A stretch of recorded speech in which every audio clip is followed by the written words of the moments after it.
মানুষ হারিয়ে গেলেই মূল্যটা বোঝে, এই কথাটি পুরোপুরি সত্যি। প্রতিটা সম্পর্কে রিভেঞ্জ অফ নেচার বলে একটা কথা আছে। আমরা এই কথাটি জানি কিন্তু কখনোই মানতে চাই না। আপনার জন্য একসময় যে মানুষটা পাগল ছিল সেই মানুষটাই আপনাকে ধীরে ধীরে ভুলে যাবে, কারণ প্রকৃতি সমতা পছন্দ করে।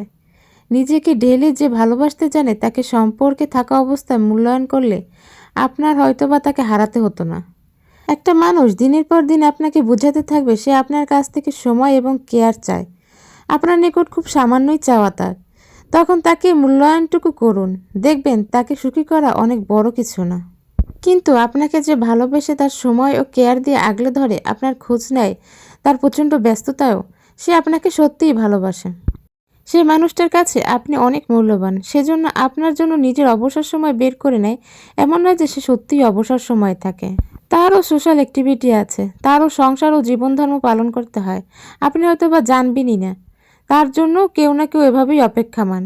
আপনার ছোট ছোট অবহেলা, আপনার কেয়ারলেস মানসিকতা আপনার প্রিয় মানুষটাকে কোনো এক সময় ভীষণ দূরে নিয়ে যাবে, আপনি টেরও পাবেন না। যে মানুষ মন খুলে ভালোবাসতে জানে সে মানুষ আবার মন খুলেই ঘৃণার সাগরে আপনাকে ডুবিয়ে দিতেও পারে, কারণ প্রচণ্ড রকমের অভিমানী তাকে ঢেউয়ের মতো ধীরে ধীরে আপনার কাছ থেকে দূরে সরিয়ে নিয়ে যাবে।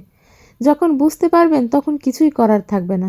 ভালোবাসা হলো ফুল গাছ লাগানোর মতো, রোজ তাকে যত্ন নিন। সামান্য অবহেলা অযত্ন করলে সে গাছটি মরে যেতে পারে। যখন আপনার প্রিয় মানুষটা আর তার প্রিয় মানুষের জায়গাটা দিবে না, তখন টের পাবেন কতটা ভালোবেসে আপনার জন্য অপেক্ষায় ছিল। আসলে আমরা এই কথাগুলো তখনই বুঝতে পারি যখন আমাদের সম্পর্কে চির ধরে যায়। কথা বলতে বলতে আজকে এই যে চটপটি বানিয়ে ফেললাম। বাইরের চটপটি অনেক সময় হাইজিন মেনটেন করে বানানো হয় না, সেজন্য ভাবলাম যে আজকে একটু বাসায় চটপটি রান্না করি।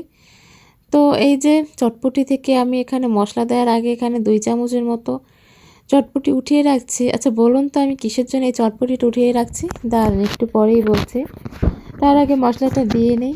আমি এখানে রাঁধুনি রেডিমেক্স চটপটি যে মশলা ওটাই ইউজ করেছি। এটার ফ্লেভারটা খুবই ভালো লাগে আমার কাছে, সেজন্য আমি সবসময় এটাই ইউজ করি। এই যে আমার চটপটি রান্না হয়ে গেছে, এবার সাজানো পালা। এখানে আমি পেঁয়াজ কেটে নিয়েছি, পেঁয়াজ, কাঁচামরিচ আর ডিম সেদ্ধ করে নিয়েছিলাম, সেটাই কেটে নিচ্ছি। আমার কাছে কেটে নিলেই ভালো লাগে ডিম খেতে, আর মরিচ যে যার স্বাদ মতো। এই যে আমার চটপটিটা হয়ে গেছে, এবার এর উপরে পেঁয়াজ কুচি দিয়ে দিচ্ছি, সাথে দিয়ে দেব কাঁচামরিচ আর দিয়ে দেব শসা, তারপরে সাথে দিয়ে দেব ডিম ঝুরি করা, আর দিয়ে দেব ফুচকা, আর দেব তেঁতুলের টক। এই টকটা তো দেখলেনই আমি বাসায় বানালাম। এই টকটা চাইলে ডিপেও সংরক্ষণ করতে পারেন, একটা বোতলে ভরে প্রায় 1 মাসের মতো সংরক্ষণ করা যায়, সমস্যা হয় না। আর এই ফুচকা ভেজে নিয়েছিলাম বাসায়। তো এই যে আমার তো চটপটি একেবারে রেডি। এদিকে এই যে আমি বাটিতে রেখেছিলাম যে ডালটা, এটা আসলে আমি রেখেছি আমার 1 বছরের বাচ্চার জন্য। এই ডালে কিন্তু প্রচুর কার্বোহাইড্রেট থাকে, সেই জন্য ডাল খাওয়া কিন্তু বাচ্চাদের জন্য ভালো।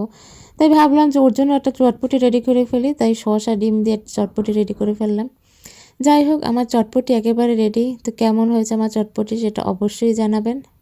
আর বরাবরের মতো সবাই ভালো থাকবেন, সুস্থ থাকবেন, স্মৃতিস ডায়েরির পাশেই থাকবেন। ধন্যবাদ।